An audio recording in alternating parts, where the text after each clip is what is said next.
జ్ఞానాత్మక రంగంలో విద్యా లక్ష్యాల సంఖ్య ఎంత నాన్న? జ్ఞానాత్మక రంగంలో బోధనా లక్ష్యాల సంఖ్య ఎంత నాన్న? సరళమైన విద్యా లక్ష్యం ఏది నాన్న?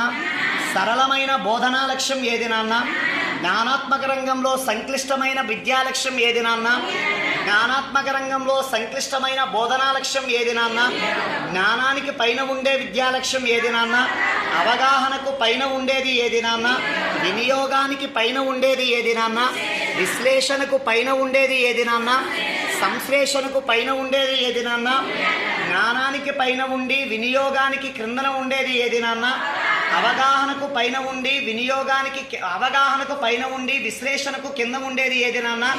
వినియోగానికి పైన ఉండి సంశ్లేషణకు క్రిందన ఉండేది ఏది నాన్న? విశ్లేషణకు పైన ఉండి మూల్యాంకనానికి క్రిందన ఉండేది ఏది నాన్న? మెదడులో నిక్షిప్తమై ఉన్న సమాచారాన్ని యథాతథంగా బయటికి చెబితే దాన్ని ఏమంటారు నాన్న? విద్యార్థి తన సొంత మాటల్లో చెబితే ఏమంటారు నాన్న? అవగాహనలో సోపానాల సంఖ్య ఎంత? మొదటిది ఏంటి, రెండోది ఏంటి, మూడోది ఏంటి? విద్యార్థి తన వద్ద ఉన్న సమాచారం ఆధారంగా ఊహించి చెబితే దాన్ని ఏమంటారు? ఏది నాన్న? బహిర్శేషం. విద్యార్థి నేర్చుకున్న జ్ఞానాన్ని తన నిజ జీవితంలో ఉపయోగిస్తే దాన్ని ఏమంటారు నాన్న? సమస్య పరిష్కారానికి కేంద్రంగా ఉండే రంగం ఏ రంగం నాన్న? సమస్య పరిష్కారానికి కేంద్రంగా ఉండే లక్ష్యం ఏది నాన్న? వర్షాకాలంలో మలేరియా వ్యాధి నుండి ప్రబలకుండా దోమతెరలు విద్యార్థి ఉపయోగించడం అనేది ఇందులోకి వస్తుంది నాన్న. ఏ లక్ష్యం? వినియోగం.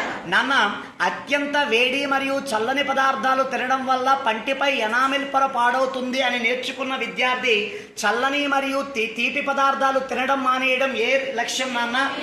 ఏ లక్ష్యం నాన్న? వినియోగం. చిన్న చిన్న భాగాలుగా చేసి నేర్చుకుంటే ఏది నాన్న? ఏకమొత్తంగా నేర్చుకుంటే మంచి చెడుల మధ్య తేడాలను బేరేజు వేసేది, విద్యా లక్ష్యాల సాధికారతను నిర్ణయించేది.